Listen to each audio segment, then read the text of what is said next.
Síganme, por favor. Declamando con Rodrigo Correa Palacio.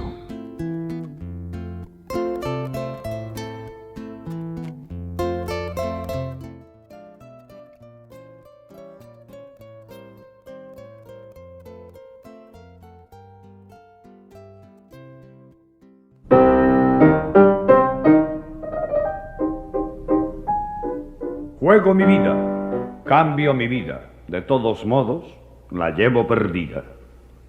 O la juego o la cambio por el más infantil espejismo. La dono en usufructo o la regalo. La juego contra uno o contra todos. La juego contra el cero o contra el infinito. La juego en una alcoba, en el ágora, en un garito, en una encrucijada, en una barricada, en un motín. La juego definitivamente, desde el principio hasta el fin, a todo lo ancho y a todo lo hondo, en la periferia, en el medio y en el subfondo. Juego mi vida, cambio mi vida, la llevo perdida sin remedio. La juego o la cambio por el más infantil espejismo, la dono en usufructo o la regalo, o la trueco por una sonrisa y 4 besos. Todo me da lo mismo, lo eximio y lo ruin, lo trivial, lo perfecto, lo malo. Todo me da lo mismo.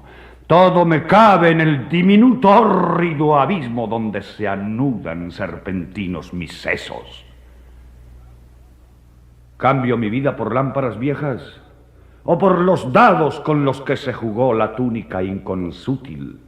¿O por lo más anodino, por lo más obvio, por lo más fútil? ¿Por los colgajos que se guinden las orejas la simiesca mulata, la terracota nubia, la pálida morena, la amarilla oriental o la hiperbórea rubia? Cambio mi vida por un anillo de hojalata, o por la espada de Sigmundo, o por el mundo que tenía en los dedos Carlomagno para echar a rodar la bola.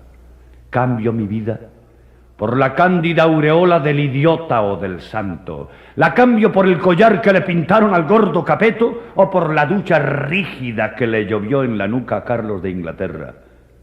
La cambio por un romance. La cambio por un soneto. Por 11 gatos de Angora, por una copla, por una saeta, por un cantar, por una baraja incompleta, por una faca, por una pipa, por una sambuca o por esa muñeca que llora como cualquier poeta. Cambio mi vida, al fiado, por una fábrica de crepúsculos con arreboles, por un gorila de Borneo, por 2 panteras de Sumatra, por las perlas que se bebió la cetrina Cleopatra o por su naricilla que está en algún museo.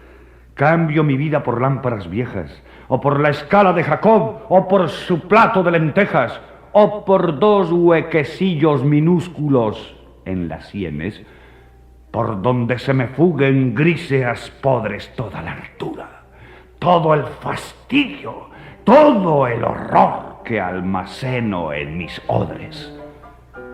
Juego mi vida, cambio mi vida, de todos modos, la llevo perdida. Saludos amigos, estamos en un episodio más de Síganme por favor, declamando con Rodrigo Correa Palacio, el programa radial que busca destacar la declamación y la literatura dentro de la cultura popular antioqueña.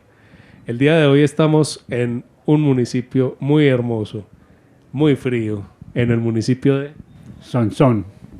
Estamos en este bello municipio con un invitado muy especial. Estamos hoy con Alberto José Londoño, del Centro de Historia de Sonsón. ¿A qué se dedica Alberto? Bueno, yo me dedico a muchas cosas. Yo por un lado estoy pensionado, por otro lado tengo una finquita y por otro lado me dedico al Centro de Historia San José de Espeleta de Sonsón. Me dedico a prácticamente a esas 3 actividades. Eso me ocupa todo el tiempo. ¿Y el Centro de Historia a qué se dedica? Bueno, en el Centro de Historia tenemos toda la historia de Sonsón desde sus inicios, o sea, desde que se fundó en 1800. tenemos todos los libros notariales del reparto de los primeros solares a 513 pobladores que llegaron en ese entonces, en 1800. ¿Cuál es la importancia de Sonsón geográfica y políticamente? Pues geográficamente estamos en un punto muy estratégico, porque aquí es, digamos, nosotros ocupamos todo el suroriente de Antioquia, todo el sur de Antioquia y parte del oriente. Y este Sonsón fue muy estratégico en una época, sobre todo en la colonización antioqueña, porque de aquí partió toda la colonización.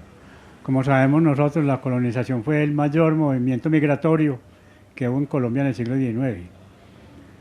Aquí hubo varias colonizaciones, tuvo la colonización del suroeste, la colonización del oriente de Antioquia, que le hicieron los marinillos hacia los municipios que llaman los San Carlos, San Rafael, San Luis, San Francisco, Santo Domingo, pues toda esa región de allá. La región del suroeste, la de acá, también hubo una colonización de Urabá, pero el mayor movimiento migratorio fue el que partió de Sonsón y Abejorral. ¿Y ese movimiento partió con esas familias fundacionales o ya era otra generación? Hubo varias generaciones, porque inicialmente podemos decir que esa colonización arrancó de Río Negro y Marinilla. Vinieron aquí, fundaron a Sonsón en 1800 y a Abejorral en 1812. O en 1808, no estoy seguro, y luego continuaban hacia el sur. Durante todo el siglo XIX, esa colonización empezó prácticamente con las guerras de independencia. La gente que huía de las guerras de independencia, que no se dejaba reclutar, huían hacia el sur, que allá no había ninguna ocupación, eran tierras baldías, y todo el mundo huía hacia allá buscando establecerse por allá, establecer cultivos, tumbando montes para sembrar maíz, para sembrar frijol, y cada que llegaba una guerra civil, empujaba a la gente hacia el sur. En la Guerra de los Supremos, que fue en 1841, que terminó en 1841, que fue una guerra entre lo que podríamos llamar liberales y conservadores, pero que en ese tiempo no se llamaban así, sino santanderistas y bolivarianos, o ministeriales, porque en ese tiempo no existía el Partido Liberal como tal, ni el Partido Conservador, pero fue una guerra partidista. Cuando terminó la guerra, los santanderistas que perdieron la guerra fueron expulsados de Antioquia por 10 años. Y ese fue un motor importante de esa guerra, los Supremos, esa colonización antioqueña, que se fueron todos hacia el sur. Y ahí fue la fundación de Salamina, de Aranzazu, de Neira, de Manizales, que fue en 1849. Es decir, se fundaron una gran cantidad de poblaciones. Luego siguió la colonización con don Fermín López, que fue un gran colonizador, y con varios colonos que iban, ellos venían, se asentaban aquí un tiempo, y luego sus hijos continuaban hacia el sur, conquistando nuevas tierras. Los primeros grupos de colonización llegaban por el lomo de los contrafuertes para poder orientarse y dominar el paisaje. Y eso explica el por qué los caminos primitivos siguen los accidentes del terreno por alturas vertiginosas, dando rodeos inútiles o inverosímiles. Llegados al sitio propuesto, el primer día hacían la rústica cabaña que los protegía de las inclemencias del cielo. El primer mes rompían el bosque para que la luz del sol llegara hasta la tierra. Y al fin, el primer trimestre, encontraba construida la casa pajiza, pulcra y reluciente, en medio de la ruina del bosque secular que daba vida al verdinegro maizal, a la hortaliza pululante, sobre una tierra negra, esponjosa y robusta. Y continúa Aquilino Villegas. Y entonces el emigrante volvía al viejo solar antioqueño a arrancar y trasladar sus penates, su hogar y sus saberes todos a la nueva fundación, rico de serena energía, con una fe inquebrantable en la fuerza de su querer y de su brazo. Y era de ver aquellas mujeres jóvenes y bellas las más, a veces educadas en casas particulares y opulentas, en un medio delicado de cultura señorial, seguir a su marido al corazón de la breña salvaje, sentada sobre un tardo jamelgo, con el pequeñuelo en los brazos, tranquilas, felices, y era de verlas en pocas semanas transformar al rancho rudimentario en el hogar permanente.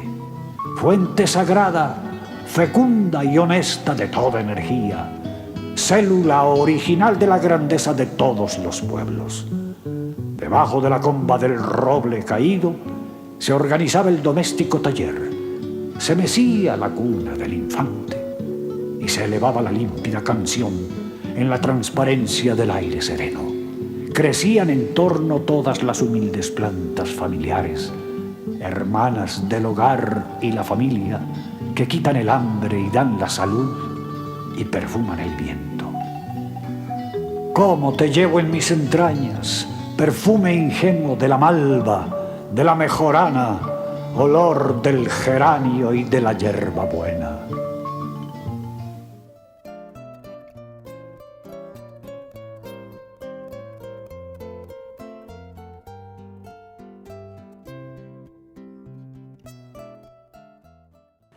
Y ese siglo XIX y este son tiene una particularidad, y es que pues uno de los poemas o de los escritos más famosos de Antioquia es de un autor de acá, y tiene una tradición literaria el municipio como tal. Exactamente, ese poema sobre el maíz lo escribió Gregorio Gutiérrez González. Él no nació propiamente aquí, nació en La Ceja. Él estudió en el Colegio San Bartolomé en Bogotá, y él llegó aquí como juez a los 24 años. Se casó aquí y aquí tuvo sus hijos. Y él tuvo muchos cargos. Él fue senador, fue representante de la Cámara, fue presidente del Tribunal Superior de Antioquia. Él tuvo muchos cargos, pero básicamente se desempeñó aquí. Y sus tertulias literarias eran siempre aquí. Él fue un hombre muy bohemio, demasiado bohemio, tanto que ningún cargo le duraba por lo bohemio que era. Sí, le gustaba mucho el aguardientico, y él fue secretario de guerra de Antioquia, del Estado Soberano de Antioquia. Él tuvo muchos cargos, y a pesar de todo nunca consiguió dinero, nunca consiguió plata por estar doblando el codo, como decimos nosotros los paisas. Pero él sí fue un gran literato. Él tenía una finca al oriente, digamos aquí de Sonsón, en Argelia, que en ese tiempo llamaba San Julián, y esa finca se llamaba El Mulato, y él vivía allá muchos años, sobre todo al final de su vida, y él allá escribió los mejores poemas, muchos de los mejores poemas, sobre todo el cultivo del maíz en Antioquia, que ese es como un recuento de cómo se hizo la colonización antioqueña. ¿Qué otros escritores tiene esta tierra? Hubo varios desde esa época. Gregorio Gutiérrez, él llegó aquí como tenía 24 años, o sea, como en el 1850. Pero en esa época ya habían aquí, estaba por ejemplo un señor llamado Teodomiro Jaramillo, estaba Marco Antonio Jaramillo, que era un odontólogo graduado de Nueva York, fue militar de la Guerra de los 1000 días, y fue un novelista. Él escribió la novela Mercedes, y fue también un gran poeta. Estuvo también el padre Roberto Jaramillo Arango, muerto en 1965, él nació por ahí en 1881, y también fue un gran poeta, dejó grandes huellas en la poesía, grandes poemas. ¿Ese legado se puede encontrar en el Centro de Historia? Todo ese legado lo tenemos. El de Gregorio sí fue inmenso, pues, un legado inmenso en poesía. Y el del padre Roberto Jaramillo Arango también lo tenemos. Tenemos parte, también otro poeta que hubo aquí muy famoso, que se llamaba el poeta de los medios, que también que inclusive trovaba con Ñito Restrepo. Antonio José Restrepo, Ñito Restrepo, porque él era de una vereda de aquí, se llamaba Los Medios. Yo lo llamaba el poeta de los medios, era muy un repentista. Y él trovaba con Ñito Restrepo, con Antonio José Restrepo, que era un abogado que estuvo aquí asesorando unas minas de oro que había en la Bretaña, aquí en Argelia, unas minas que llamaban la Bretaña, también era muy bohemio y se venía para acá a trabajar con Gregorio Gutiérrez y con el poeta de los medios y con varios, con Teodomiro Jaramillo. Fue una generación de repentistas, de poetas. Como en ese tiempo, pues, el único entretenimiento que la gente tenía era eso, porque no había televisión, no había celulares, no había nada. Entonces la gente se dedicaba a hacer poesía, a hacer poemas, y escribieron grandes poemas.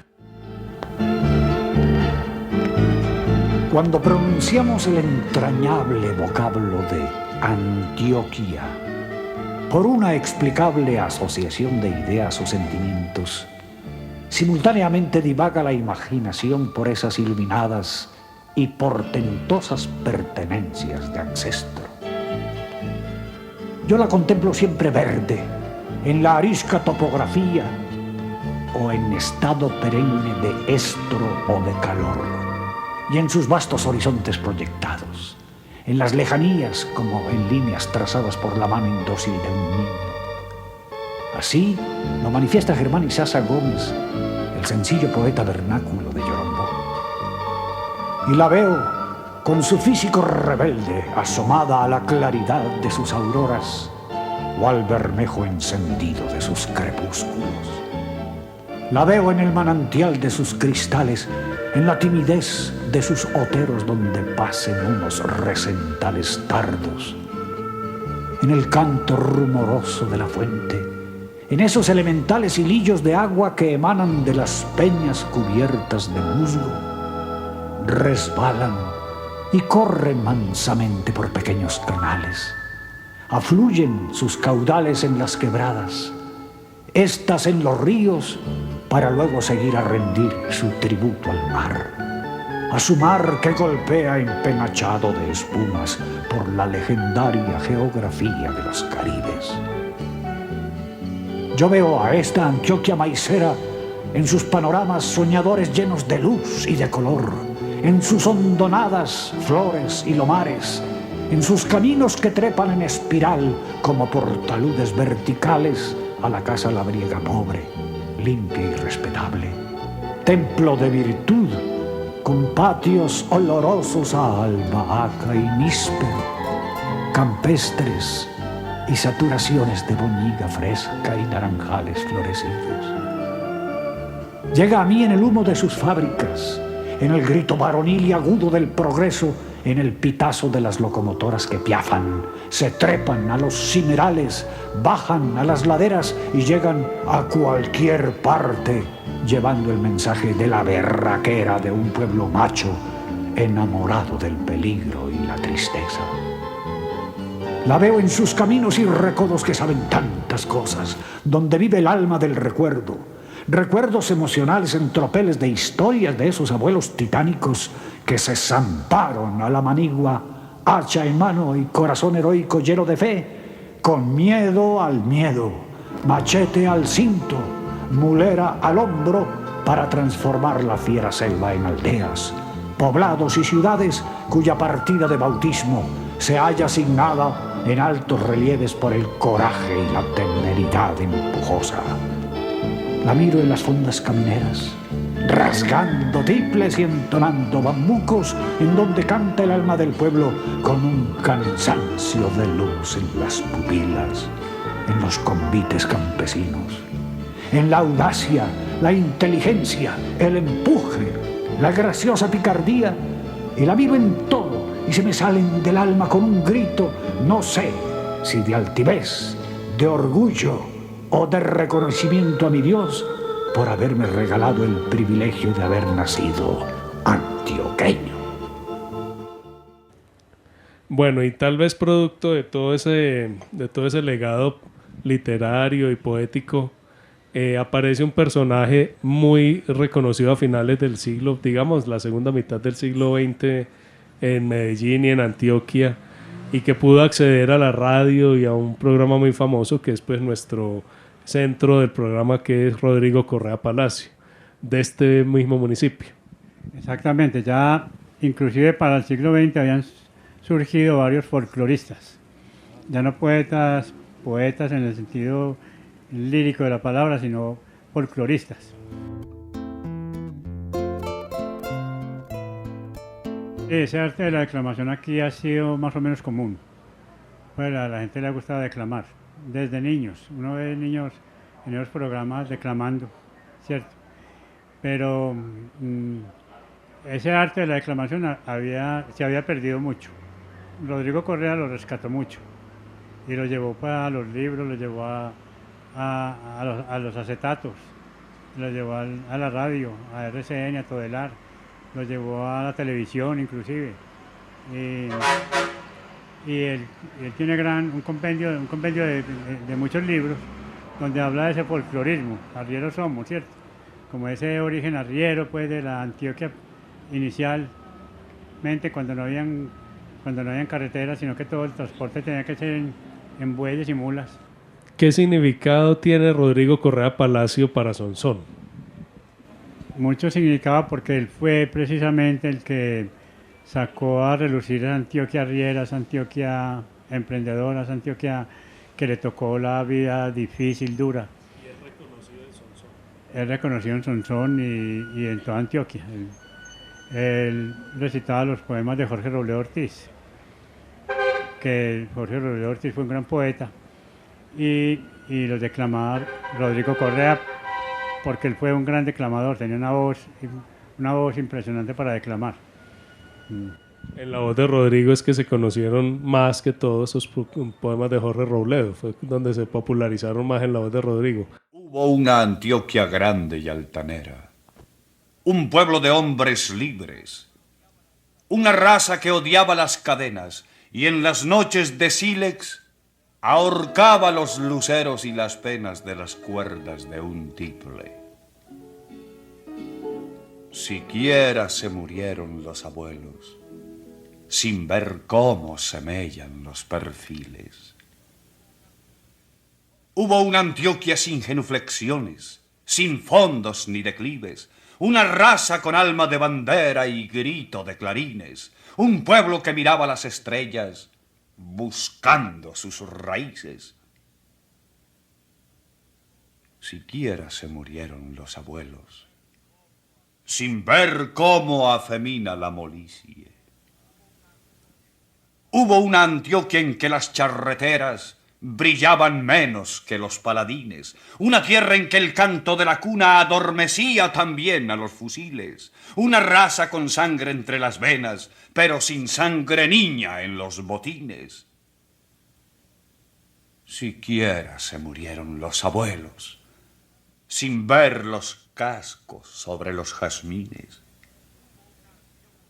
Hubo una Antioquia en que las hachas eran blasones de la estirpe, una tierra de granos y de espigas, de cantos y repiques, una Antioquia de azules madrugadas y tardes apacibles.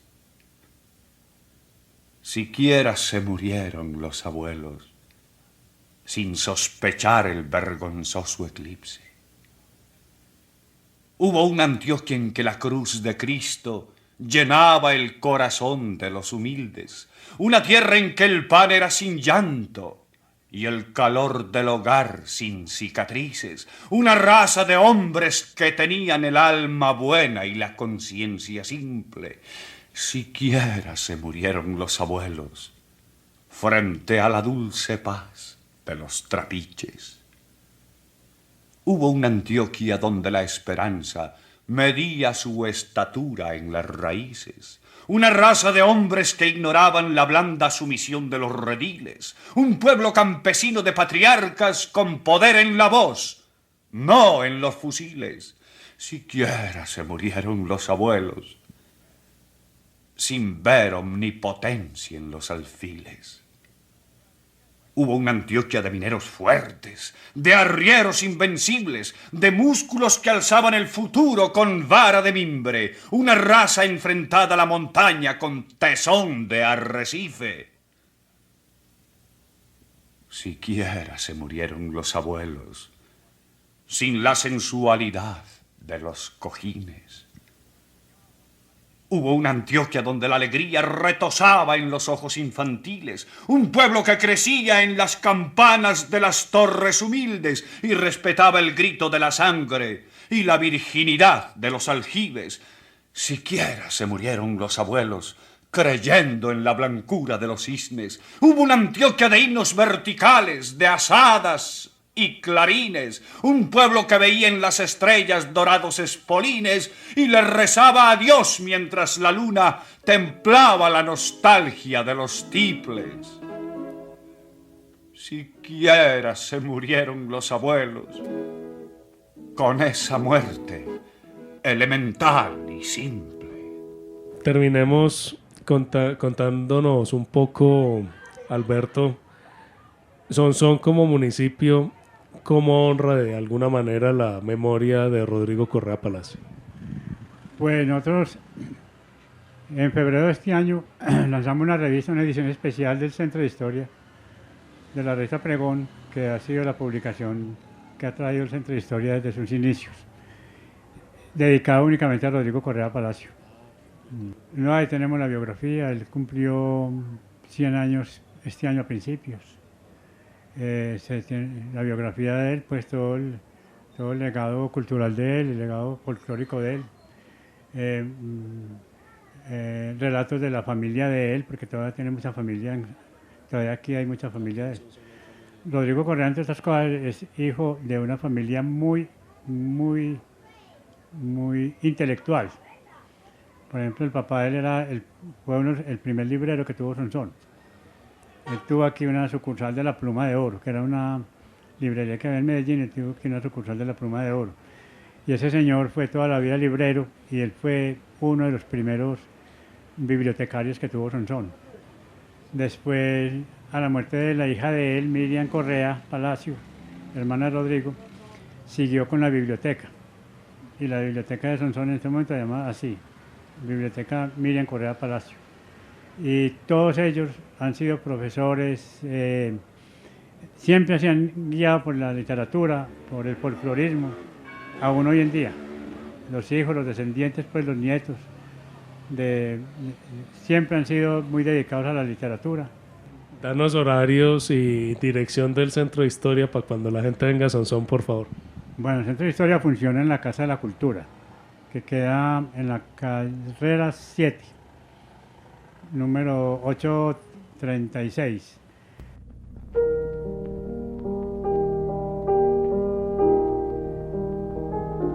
¿Qué importa que se vaya la vida si en tus brazos he nacido de nuevo? Acógeme en tu seno y bésame. Dame calor de nido, que me siento pequeño.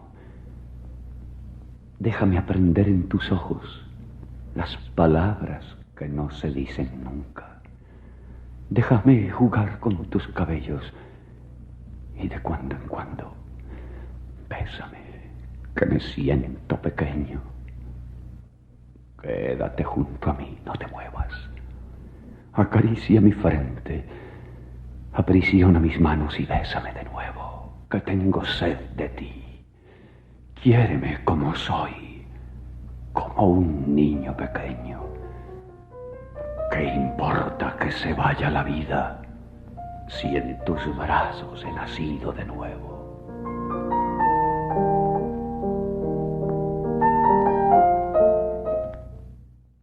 Bueno, estuvimos hoy conversando con Alberto Londoño del Centro de Historia del municipio de Sonsón sobre pues toda la tradición literaria que tiene este municipio y sobre su hijo Rodrigo Correa Palacio. Alberto, muchas gracias. Bueno, a usted también muchas gracias.